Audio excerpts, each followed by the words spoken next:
പോവണം എന്ന് ആഗ്രഹിക്കലാണ്. എനിക്കും അതേമാതിരി കിട്ടണം എന്ന് ആഗ്രഹിക്കലല്ല. അപ്പുറത്തെ പേരയിൽ ഒരു ഇന്നോവ കാറ് വാങ്ങി, പടച്ചോനെ എനിക്കും ഒരു ഇന്നോവ ഉണ്ടായിരുന്നെങ്കിൽ എന്ന് ആഗ്രഹിക്കൽ അസൂയല്ല. ഓൻ ഇന്നോവ അത് ഇന്ന് തന്നെ എവിടെയെങ്കിലും തട്ടണം എന്ന് ആഗ്രഹിക്കലാണ് എന്ത്? അസൂയ. അതാണ് അസൂയ എന്ന് പറഞ്ഞത്. തൻ്റെ സഹോദരന് ലഭിച്ച നിഅമത്ത് നീങ്ങിപ്പോവണം എന്നാഗ്രഹിക്കലാണ് അസൂയ. അതേപോലെ എനിക്കും കിട്ടണം എന്ന ആഗ്രഹം സ്വാഭാവികമാണ്, പലർക്കും ഉണ്ടാവും. അത് മറ്റോടത്ത് നല്ലൊരു പെര പണി കഴിഞ്ഞ ടൈൽസൊക്കെ ഇട്ട് നിലമൊക്കെ നല്ല ഉഷാറാക്കി, പഠിച്ചോനെ അതേമാതിരി ഒരു പെര എനിക്കുണ്ടായെങ്കിൽ എന്നൊരാൾക്ക് ആഗ്രഹം തോന്നിയാൽ കുഴപ്പമൊന്നുമില്ല. ഓൻ അതിന് വേണ്ടി പരിശ്രമിക്കും ചെയ്യാം, അള്ള തരും ചെയ്യും, ഒരു കുഴപ്പമില്ല, അതിനല്ല പ്രശ്നം. ഓനെന്താ അങ്ങനെ പെര കയറ്റാൻ, അതെന്തെങ്കിലും ഒന്ന് ആയിപ്പോവണം എന്ന് ആഗ്രഹിക്കുന്നതാണ് അസൂയ. ശരിക്ക് ഒരു രാജാവിന് രാജാധികാരം കിട്ടിയാൽ എൻ്റെ പ്രജകൾ രാജാക്കന്മാരാവണം എന്ന് ആഗ്രഹിക്കാൻ കഴിയുന്ന ഒരേ ഒരു മനുഷ്യൻ മാത്രമേ ഉള്ളൂ എന്നാ. ഒരേ മനുഷ്യന് മാത്രമാണ് രാജാധികാരം കിട്ടിയപ്പോൾ എൻ്റെ പ്രജകൾക്കും രാജാധികാരം ലഭിക്കണം എന്ന് ആഗ്രഹിക്കാൻ കഴിഞ്ഞിട്ടുള്ളത്. അത് മുഹമ്മദ് നബിക്കാണ് സല്ലല്ലാഹു. നിങ്ങൾ സ്വർഗം ചോദിക്കുമ്പോൾ ഫിർദൗസ് തന്നെ ചോദിക്കണട്ടോ എന്ന് ഹബീബുനാ റസൂലുള്ളാഹി. ഫിർദൗസ് ഏതാ? സ്വർഗത്തിലെ രാജാധികാരമാണ് ഫിർദൗസ്. സ്വർഗത്തിലെ രാജാധികാരമാണ് ഫിർദൗസ് എന്ന് പറയുന്നത്. 100 ദറജ സ്വർഗത്തിനുണ്ടെങ്കിൽ 100ാമത്തെ ഏറ്റവും ആലാ മർത്തബയാണ് ജന്നത്തുൽ ഫിർദൗസ്. നബി തങ്ങൾക്കുള്ള സീറ്റാണത്. നിങ്ങൾ സ്വർഗം ചോദിക്കുമ്പോൾ ഇന്റെ സീറ്റ് തന്നെ ചോദിക്കണേ. ഒരാൾക്ക് രാജാധികാരം കിട്ടിയിട്ട് എൻ്റെ പ്രജകൾ മുഴുവൻ രാജാക്കന്മാരാവണമെന്ന് ആഗ്രഹിക്കാൻ പ്രപഞ്ചത്തിൽ ഒരു മനുഷ്യന് കഴിയുമെങ്കിൽ അത് അഷ്റഫുൽ ഖൽഖ് ത്വാഹ റസൂലുള്ളാഹി സല്ലല്ലാഹു അലൈഹി വസല്ലമ തങ്ങൾക്ക് മാത്രമേ കഴിയുള്ളൂ, വേറെ ആർക്കും കഴിയില്ല. ഹരീസുൻ അലൈക്കും ബിൽ മുഅ്മിനീന റഊഫുർ റഹീം. നിങ്ങളുടെ കാര്യത്തിൽ നിങ്ങളെക്കാൾ അത്യാഗ്രഹമാണ് മുഹമ്മദ് നബിക്ക് എന്ന് വിശുദ്ധ ഖുർആൻ. അപ്പൊ ലലംന ഞങ്ങൾ ആക്രമിച്ചു എന്ന് പറയാൻ കാരണം മക്കളെയും കൂടി കൂട്ടിയതാണ്. നിങ്ങൾ മക്കളെങ്ങനെ നോക്കിക്കോളി. ശരിക്കും ഇതിങ്ങനെ മടങ്ങി മടങ്ങി വരിക ചെയ്യുക. മറവി അസൂയ, വീണ്ടും മറവി, വീണ്ടും അസൂയ, വീണ്ടും മറവി, വീണ്ടും അസൂയ, അങ്ങനെ വരിക. നിങ്ങൾ കേട്ടോ, ഹാബീൽ കാബീലിനെ ആദം നബിയുടെ ഒരു മകൻ, മൂത്ത മകൻ രണ്ടാമത്തെ മകനെ കൊന്നു. കൊന്നിട്ട് എന്താ കാട്ടി? കൊന്നിടിഞ്ഞത് എന്താ കാട്ടേണ്ടതെന്ന് ഓർമ്മയില്ല. എന്നിട്ട് ഇങ്ങനെ തോളിട്ടാണ് നടന്നു. അപ്പോൾ ഒരു കാക്ക വന്നു. ആ കാക്ക തൻ്റെ സഹോദരനായ കാക്കയെ കൊത്തിക്കൊന്നിട്ട് മണ്ണിൽ കുഴിച്ചു മൂടുന്ന് കാണിച്ചു കൊടുത്തപ്പോൾ അള്ളാഹ് ഓർമ്മ വന്നു. ഇതാണ് നേരത്തെ അറിയാമായിരുന്നു, ഓർമ്മപ്പെടുത്താൻ ഒരു കാക്ക വന്നു. അപ്പോൾ അസൂയക്ക് ശേഷം വീണ്ടും എന്താ ഉണ്ടായത്? മറവിയാണ് ഉണ്ടായത്. അങ്ങനെ അങ്ങനെ അങ്ങനെ പോവുകയാണ്. യഥാർത്ഥത്തിൽ മറവി എന്ന് പറയുന്നത് ഭ്രാന്തിൻ്റെ തുടക്കമാണ്. പിരാന്ത് എന്ന് പറഞ്ഞത് എന്താണ് ശരിക്ക്? മറവിയാകുന്നു ഭ്രാന്ത്. ഭ്രാന്ത് രോഗം പഠിക്കുന്ന പുസ്തകങ്ങൾ നോക്കിയാൽ മറവിയിൽ നിന്നാണ് പഠനം തുടങ്ങുക. പിരാന്ത് എന്ന് പറഞ്ഞാൽ മറവിയാണ്. വാപ്പാനെ ഓർമ്മയില്ല, അമ്മാനെ ഓർമ്മയില്ല, ഭാര്യനെ ഓർമ്മയില്ല, ആരും ഓർമ്മയില്ല, എല്ലാം മറന്നു, അതാണ് ഭ്രാന്ത്. മറവി രോഗത്തിന്റെ ആലാമർത്തവ ഉന്നതമായ സ്ഥാനത്തെയാണ്, ഉന്നതമായ ദർജയെയാണ് ഭ്രാന്ത് എന്ന് പറയുന്നത്, പിരാന്ത് എന്ന് പറയുന്നത്. അപ്പൊ മനുഷ്യന്മാർക്കിടയിൽ ആദ്യത്തെ ഇതൊക്കെ എന്തുകൊണ്ട് സംഭവിച്ചു? മുലപ്പാലിന്റെ അപര്യാപ്തതയാണ് അവിടേക്ക് കാണുന്നത്. ആദം നബി അലൈഹി ഇസ്ലാം മുല കുടിച്ചില്ല. ആദം നബി അലൈഹി ഇസ്ലാം മുല കുടിച്ചില്ല. ഒരു ഉമ്മ കുട്ടിക്ക് കൊടുക്കുന്ന ഏറ്റവും വലിയ നിഅമത്ത് മുലപ്പാലാകുന്നു. ഏറ്റവും വലിയ നിഅമത്ത് മുലപ്പാലാണ്. 2 വയസ്സ് വരെ കൊടുക്കുന്ന മുലപ്പാൽ. വൽവാലിദാതു യുദീന ഔലാദഹുന്ന ഹൗലൈനി കാമിലൈനി ലിമൻ അറാദ അൻ യുതിമ്മ റളാ. മുലകുടിയെ പൂർത്തീകരിക്കാൻ ഉദ്ദേശിക്കുന്നവർ പൂർത്തിയായ 2 കൊല്ലം മുല കൊടുക്കട്ടെ. ഉമ്മ നിഅമത്ത് കുട്ടി കൊടുക്കാൻ കരുതുന്നുണ്ടെങ്കിൽ 2 കൊല്ലം കൊടുക്കട്ടെ. എന്താ നിഅമത്ത്? ഉമ്മയുടെ ഓരോ ചിന്തകളും ഉമ്മയുടെ ഓരോ ശ്രദ്ധകളും കുട്ടിയെ ഇങ്ങനെ സ്വാധീനിക്കണം. ബഹുമാനപ്പെട്ട ടിപ്പു സുൽത്താൻ ഇന്ത്യ കണ്ട ഏറ്റവും വലിയ ധീരനായ ഭരണാധികാരിയാണ് ടിപ്പു. ഹൈദരലി ഖാൻ രാജാധികാരം ലഭിച്ചു, മൈസൂരിന്റെ സിംഹാസനം ലഭിച്ചു. ടിപ്പു യുദ്ധപരിശീലനങ്ങൾ നേടി, നല്ല പരിശീലകനായി, നല്ല വിദ്യാഭ്യാസം നേടി, ധാരാളം യുദ്ധങ്ങളെ ജയിച്ചടക്കി തിരിച്ചു വന്ന് ഹൈദരലിയോട് ആളുകൾ പറഞ്ഞു, നിങ്ങളുടെ മോൻ ടിപ്പു യുദ്ധത്തിൽ വലിയ മുന്നേറ്റം നടത്തുന്നു, യുദ്ധങ്ങൾ ജയിച്ചടക്കി വരുന്നു എന്ന് പറഞ്ഞപ്പോൾ ഹൈദരലി ഖാൻ പറഞ്ഞു അത്രേ, അവൻ്റെ ഉമ്മ അവന് ഒരിക്കൽ പോലും വൃത്തിയില്ലാതെ മുല കൊടുത്തിട്ടില്ല, എനിക്കതിൽ അത്ഭുതം തോന്നുന്നില്ല എന്ന്.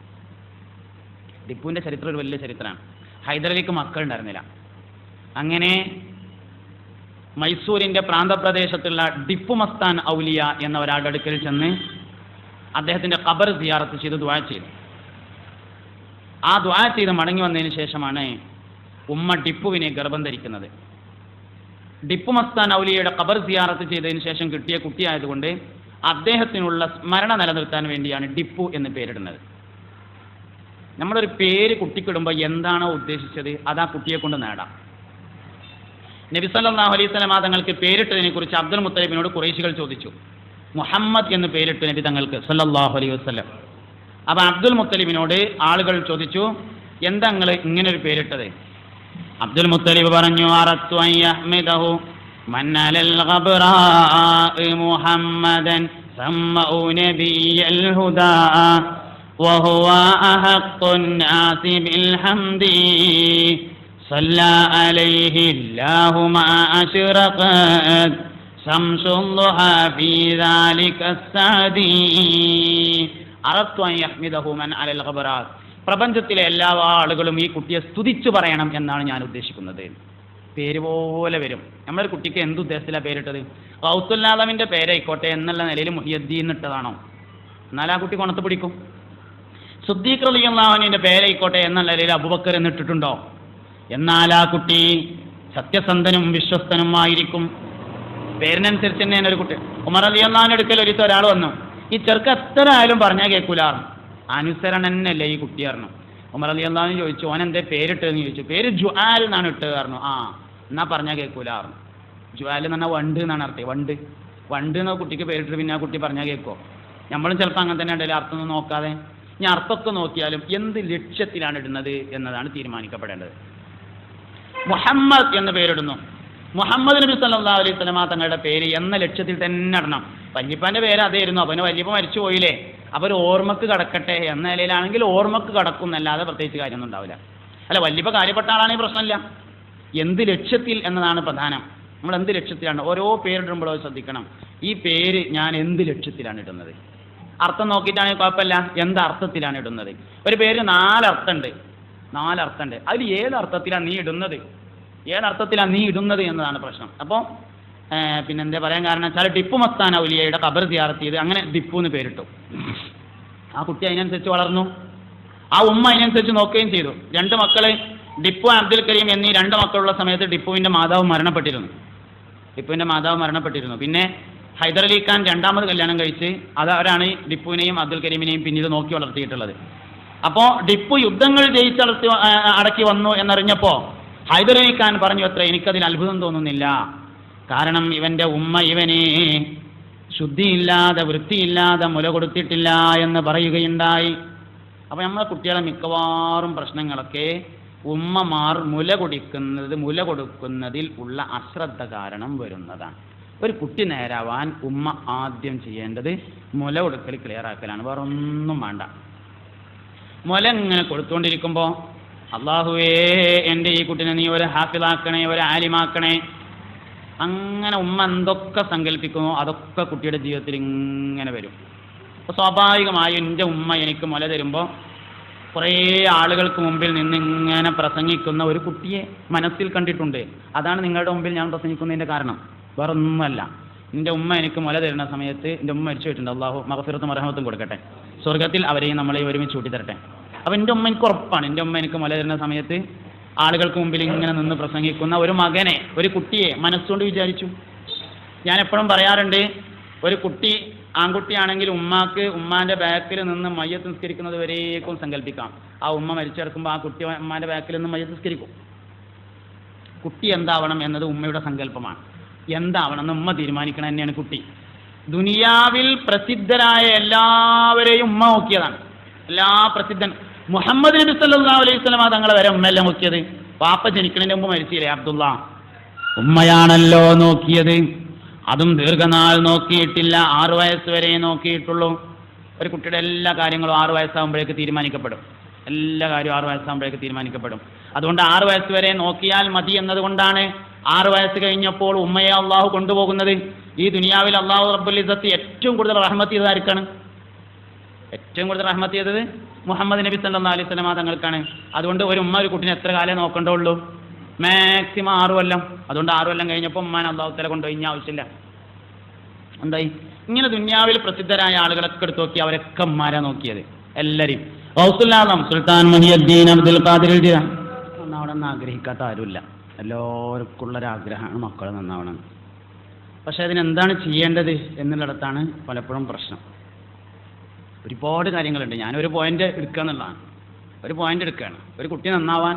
പക്ഷെ ഇത് മാത്രം ശ്രദ്ധിച്ചാൽ തന്നെ മതി, കുട്ടിയാരാവും. വേറൊരുപാടുണ്ട്. ഈ ഒരൊറ്റ കാര്യം മുലയൂട്ടലുമായി ബന്ധപ്പെട്ട് ഉമ്മയും കുട്ടിയും തമ്മിലുള്ള ബന്ധം ശരിയാക്കിയാൽ തന്നെ കുട്ടി നല്ല കുട്ടിയാവും, സ്വാലിഹാവും, നല്ല ഓർമ്മശക്തി ഉണ്ടാവും, നല്ല ബുദ്ധിശക്തി ഉണ്ടാവും, നല്ല തൻ്റെടം ഉണ്ടായിരിക്കും, സ്വാലിഹായ മനുഷ്യനായിട്ട് വളരും. പക്ഷെ എന്ത് വേണം? മുലയൂട്ടുന്ന സമയത്ത് ഈ കുട്ടി അങ്ങനെ ആകുന്നതായി ഉമ്മ സങ്കല്പിക്കണം. ഉമ്മാൻ്റെ മനസ്സിൽ അതിപ്പോൾ കുട്ടികൾ വലുതായിരം ഇനിയിപ്പോൾ എന്താ കാട്ടുകയെന്ന് ചോദിച്ചാൽ എന്താ മറുപടി? ഇനി ഉമ്മ ഒഴിഞ്ഞിരുന്ന് എന്തായാലും നിങ്ങളുടെ കുട്ടി നിങ്ങൾക്ക് എപ്പോഴും ചെറു തന്നെയാണ്. അതുകൊണ്ട് ആ കുട്ടിയുടെ ചെറുപ്പത്തിൽ നിങ്ങളുടെ മടിയിൽ കിടന്ന് ഇങ്ങനെ മുലയൊടിക്കുന്ന ആ പ്രായത്തിലുള്ള കുട്ടിയെ മനസ്സിൽ സങ്കല്പിക്കുക. മനസ്സിൽ സങ്കല്പിച്ച് ആ കുട്ടിക്ക് മുല കൊടുക്കുന്നതായി മനസ്സുകൊണ്ട് ഇങ്ങനെ കണ്ടിട്ട് ആ കുട്ടികൾക്ക് വേണ്ടി ദ്വാ ചെയ്യാം. ഒരു ഉമ്മയുടെ ദ്വായോളം കുട്ടിക്ക് ഉപകാരമുള്ള വേറൊരു സാധനം ഉണ്ടാവില്ല. ഉമ്മയുടെ ദ്വായാണ് കുട്ടിക്ക് ഏറ്റവും കൂടുതൽ എഫക്റ്റ് ഉള്ളത്. അതിലേറ്റവും പ്രധാനമായി ആദ്യം ശ്രദ്ധിക്കേണ്ടത് തന്നെ മുലയൂട്ടുന്ന സമയത്താണ്. ബഹുമാനപ്പെട്ട ഇമാമുൽ ഹറമൈനി റളിയല്ലാഹു അൻഹു, ഷാഫി മദ്ഹബിലെ ഏറ്റവും പ്രമുഖനായ പണ്ഡിതനാണ് ഇമാമുൽ ഹറമൈനി റളിയല്ലാഹു അൻഹു. മഹാനവറുകൾ വലിയ ഖാദിയും ആലിമും മുദരിസും ധാരാളം ശിഷ്യസമ്പത്തുള്ള ആളാണ്. മഹാനവറുകൾ ഇങ്ങനെ ദർസ് നടത്തും. അപ്പം ഇങ്ങനെ ഒരുപാട് പ്രശ്നങ്ങൾ പറയാൻ വേണ്ടി ആളുകൾ വരും. അങ്ങനെ വാദിക്കുന്നവർ, എതിർവാദക്കാർ ഒക്കെ ഉണ്ടാവും. ഇതൊക്കെ കേട്ടതിന് ശേഷം തീരുമാനം പറയാൻ സമയത്ത് ഇമാം ഹറമൈനിക്ക് ചെറുതായിട്ടൊന്ന് തല കറങ്ങും. അപ്പോൾ ശിഷ്യന്മാർ ഇതിങ്ങനെ ഒരുപാട് തവണ ആവർത്തിച്ച് കണ്ടപ്പോൾ ഒരു ദിവസം ഉസ്താദിനോട് ചോദിച്ചു, ഉസ്താദേ എന്താ നിങ്ങൾക്ക് ഇങ്ങനെ എപ്പോഴും തല കറങ്ങുന്നതിൻ്റെ കാരണം എന്ന് ചോദിച്ചു. അപ്പോൾ മഹാനായ ഇമാമുൽ ഹറമൈനി റളിയല്ലാഹു അൻഹു പറഞ്ഞു, എൻ്റെ അരുമ ശിഷ്യന്മാരെ, എൻ്റെ ഉപ്പ എഴുത്തു തൊഴിലാളിയായിരുന്നു. മുസ്ഹാഫ് എഴുതി കൊടുക്കുക, എന്നിട്ട് അയിമന്ന് ഇങ്ങനെ എന്തെങ്കിലുമൊക്കെ ആൾക്കാർ ഹദിയയായി വല്ലതും കൊടുക്കും. അതുകൊണ്ട് അങ്ങനെ ജീവിച്ചു പോണ ഒരാളായിരുന്നു. മുസ്ഹാഫ് എഴുതി കൊടുത്ത് ലഭിച്ച ഹലാലായ വരുമാനം കൊണ്ടാണ് എൻ്റെ ഉമ്മയെ കല്യാണം കഴിച്ചത്. അതിൽ നിന്നാണ് എൻ്റെ ഉമ്മയും ഉപ്പയും ഭക്ഷണം കഴിച്ചത്. അങ്ങനെ ഞങ്ങൾ ഇങ്ങനെ ജീവിച്ചു പോന്നു. ഉമ്മയുടെ വയറ്റിൽ ഞാൻ ജീവിക്കുന്ന കാലത്ത് എൻ്റെ ഉമ്മയും ഉപ്പയും എന്നെ നല്ലോണം ശ്രദ്ധിച്ചു. ഞാൻ ഭൂമിയിലേക്ക് വന്ന സമയത്ത് എൻ്റെ ഉപ്പ എന്നെ ഉമ്മയോട് പറഞ്ഞുമോ, മോളെ, നമ്മുടെ മോന് നീയല്ലാതെ മറ്റാരും മുല കൊടുക്കരുതേ എന്ന് പറഞ്ഞിരുന്നു. ഒരു ദിവസം എൻ്റെ ഉമ്മ സ്ഥലത്തില്ലാത്ത സമയത്ത് ഞാൻ വാവിട്ട് കരഞ്ഞു. പരിസരത്തെ വീട്ടിൽ നിന്ന് ഓടി വന്ന ഒരു സ്ത്രീ എൻ്റെ കരച്ചിൽ കേട്ടപ്പോൾ എനിക്കവർ മുല തരികയും ഞാൻ ആ മുല കുടിക്കുകയും ചെയ്തു. പിതാവ് തിരിച്ചു വന്നപ്പോൾ അന്യ ഒരു സ്ത്രീയുടെ മുല ഞാൻ കുടിച്ചു എന്നറിഞ്ഞ് എൻ്റെ കാലുകൾ മുകളിലേക്ക് പിടിച്ച് വായിൽ കൈയിട്ടെന്നെ ഛർദ്ദിപ്പിച്ചു. പക്ഷേ ആ മുലപ്പാലിൽ നിന്ന് അല്പം എൻ്റെ ആമാശയത്തിൽ ബാക്കി നിന്നു. പ്രധാനപ്പെട്ട വിധികൾ പറയാൻ സമയത്ത് എനിക്ക് തലകറക്കം അനുഭവപ്പെടുന്നതിൻ്റെ കാരണം ആ മുലപ്പാലാണെന്ന് സയ്യിദുനാ ഇമാമുൽ ഹറമൈനി റളിയല്ലാഹു. അതാണ് മുലപ്പാലിൻ്റെ ഗുണം എന്ന് പറയുന്നത്. ഒരു ഉമ്മ ഒരു കുട്ടിക്ക് ആകെ ചെയ്തു കൊടുക്കേണ്ടത് നല്ല നിലക്ക് മുല കൊടുക്കുക എന്നുള്ളത് മാത്രം. വലത്തെ കയ്യിലെടുത്ത് കുട്ടി കേൾക്കുന്ന തരത്തിൽ ബിസ്മില്ലാഹിർ റഹ്മാനിർ റഹീം എന്ന് ചൊല്ലി സുബ്ഹാനല്ലാഹ് സുബ്ഹാനല്ലാഹ് എന്നിങ്ങനെ പറഞ്ഞുകൊണ്ട് അള്ളാഹുവിനെ കുറിച്ച് ചിന്തിച്ച് വലിയൊരു ആലിമാകുന്നത്, ഒരു ഹാഫിളാകുന്നത്, ഒരു സ്വാലിഹാകുന്നത്, ഉമ്മാക്കും ഉപ്പാക്കും വേണ്ടി ദുആ ചെയ്യുന്നതൊക്കെ മനസ്സിൽ ഇങ്ങനെ കണ്ടിട്ട് മുല കൊടുക്കുക. അതിന് ഏറ്റവും പറ്റിയ സമയം സുബ്ഹിൻ്റെ അല്പം മുമ്പുള്ള സമയമാണ്. എല്ലാ മുല കുടിക്കുന്ന കുട്ടികളും സുബ്ഹിൻ്റെ മുമ്പ് ഉണരും. എല്ലാ മുല കുടിക്കുന്ന കുട്ടികളും നിങ്ങൾ ഇന്നാണെങ്കിൽ പെരേ പോയിട്ട് 10 മാസത്തിൽ താഴെയുള്ള മുല കുടിക്കുന്ന മുഴുവൻ കുട്ടികളും സുബ്ഹിൻ്റെ മുമ്പ് ഉണർന്നിരിക്കും. എന്തിനാണ് ഉണരുന്നത്? മുല കുടിക്കാനാണ്. ഒരു ഉമ്മ ഒരു കുട്ടിക്ക് മുല കൊടുക്കേണ്ട ഏറ്റവും പ്രധാനപ്പെട്ട സമയം സുബ്ഹിയുടെ മുമ്പ്. ആ സമയത്താണ് മുഹമ്മദ് നബി ജനിച്ചത് സല്ലല്ലാഹു അലൈഹി വസല്ലം. നബി തങ്ങൾ സുബ്ഹിൻ്റെ മുമ്പ് ജനിക്കുക എന്നുള്ളത് അവിചാരിതമായി അങ്ങനെയാണ് സംഭവിച്ചതൊന്നല്ല. മലിക്കുൽ മുലൂക്കായ രാജാതിരാജനായ അള്ളാഹുവിൻ്റെ പ്രത്യേകമായ കണക്കുകളുടെ അടിസ്ഥാനത്തിലാണത്. ഒരു മനുഷ്യന് എല്ലാ ദിവസവും പുനർജന്മമാണ്, പുതിയ ജീവിതമാണ്. ആ ജീവിതം തുടങ്ങേണ്ടത് നബി തങ്ങൾ ജീവിച്ചു തുടങ്ങിയ സമയത്താണ്. അത് സുബ്ഹിയുടെ അല്പം മുമ്പാണ്. അതുകൊണ്ട് ദുനിയാവിൽ 10 മാസത്തിൽ താഴെയുള്ള പ്രതിരോധ ശക്തിയുള്ള എല്ലാ കുട്ടികളും സുബ്ഹിൻ്റെ അല്പം മുമ്പ് ഉണരും. അപ്പോഴാണ് മുലയെടുക്കേണ്ടത്. അപ്പം ഉമ്മ എഴുന്നേൽക്കണം. എഴുന്നേറ്റിട്ട് നന്നായി മൂത്രമൊഴിച്ച് വൃത്തിയാവണം. ഹൈദുൻ നിഫാസും ഇല്ലെങ്കിൽ വുളൂ ചെയ്യണം.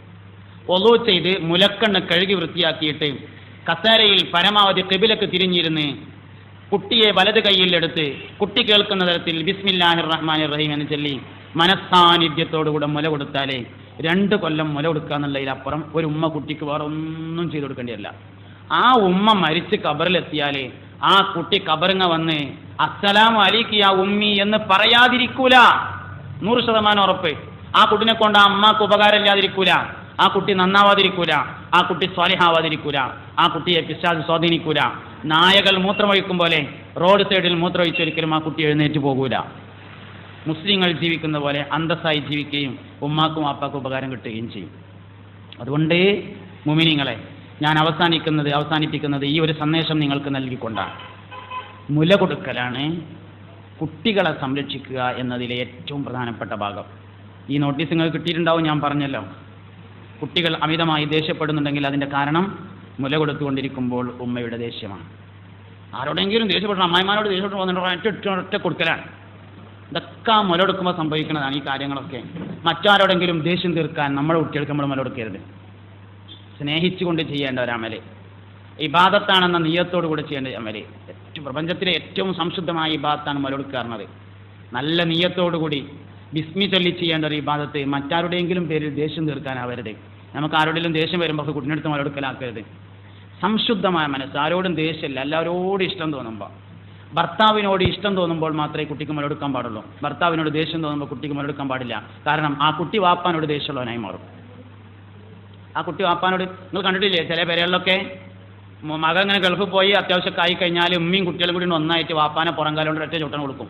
മൂപ്പർക്ക് ആകെ ഒരു പണിയുള്ളൂ, വൈകുന്നേരം ടോർച്ച് എടുത്തുകൊണ്ട് പള്ളിയേക്ക് പോവുക, വീഡിയോ കോൾ വാങ്ങിക്കൊണ്ടു കൊടുക്കുക.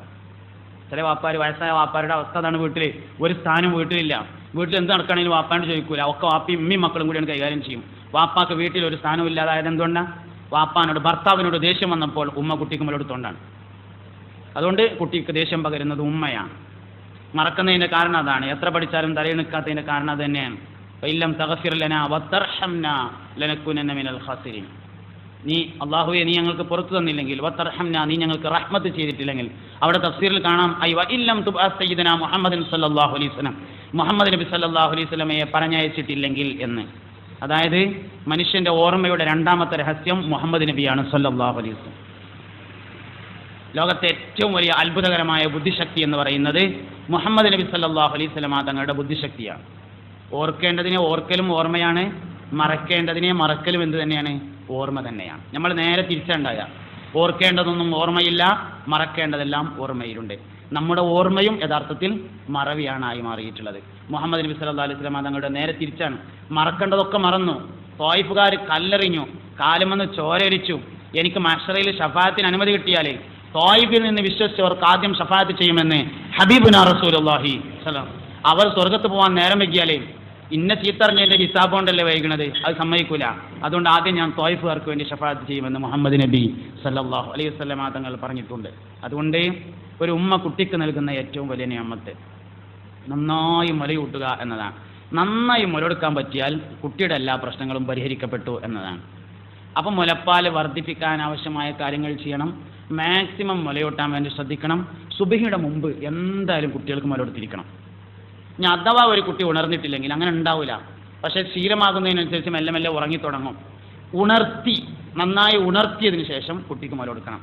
പരമാവധി മുല കൊടുക്കുമ്പോൾ കുട്ടിയെ ഉറങ്ങാൻ അനുവദിക്കരുത്. കുട്ടിയെ ഉണർന്നിരിക്കുകയാണ് വേണ്ടത്, പരമാവധി ഉറങ്ങാൻ അനുവദിക്കരുത്. അപ്പോൾ കൈ പിടിച്ചിട്ട് ഇങ്ങനെ കുടഞ്ഞിട്ട് ഉണർത്തിയിട്ട് വേണം കുട്ടികൾക്ക് മുല കൊടുത്തുകൊണ്ടിരിക്കാൻ. ഉമ്മ ഒരിക്കലും ഉറങ്ങാൻ പാടില്ല. ഗഫലത്തോടുകൂടെ മുല കൊടുക്കരുത്. ഉമ്മരപ്പടിയിൽ ഇരുന്ന് മുല കൊടുക്കരുത്. അത് ശൈത്താൻ്റെ മക്കാമാണ്. ഉമ്മരപ്പടി എന്ന് പറഞ്ഞത് ശൈത്താൻ്റെ മക്കാമാണ്. അവിടെ ഇരുന്ന് ഒരിക്കലും മുല കൊടുത്തുകൊണ്ടിരിക്കരുത്.